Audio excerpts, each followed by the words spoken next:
ആമേൻ ആമേൻ. യേശുവിൻ്റെ ഏറ്റവും പ്രിയമുള്ളവനെ, റോമ 8:31 ഇതിനെക്കുറിച്ച് നാം എന്ത് പറയും?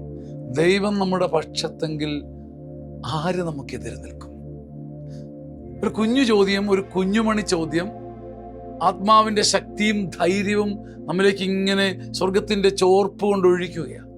കുഞ്ഞെ, എൻ്റെ പൊന്നു കുഞ്ഞെ, ദൈവം നിന്റെ പക്ഷത്തുണ്ടെങ്കിൽ ഈ അണ്ടകടാഹം മുഴുവൻ ഇളകി മറിഞ്ഞാലും, മലകൾ ഒന്നൊന്നായി കുന്നിക്കുരു പോലെ നിന്റെ തലയിലേക്ക് നിവദിച്ചാലും വീഴില്ല, പതറില്ല, തകരില്ല, ഉലയില്ല, നീ തലകുനിക്കില്ല.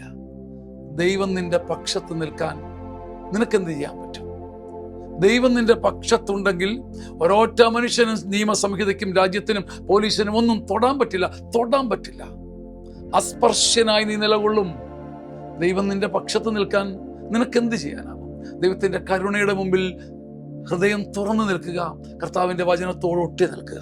ദൈവം നിന്റെ പക്ഷത്തുണ്ടെങ്കിൽ ആര് നിനക്കെതിരെ നിൽക്കും? ആത്മാവിൽ ഒരു കുളിര് വരുന്നില്ലേ? ഒരു പുതിയ സന്തോഷം വരുന്നില്ലേ? ജീവിക്കാൻ ഒരു ത്വര വരുന്നില്ലേ? അതാണ് വചനത്തിന്റെ അത്ഭുതം. ആമേൻ ആമേൻ ആമേൻ.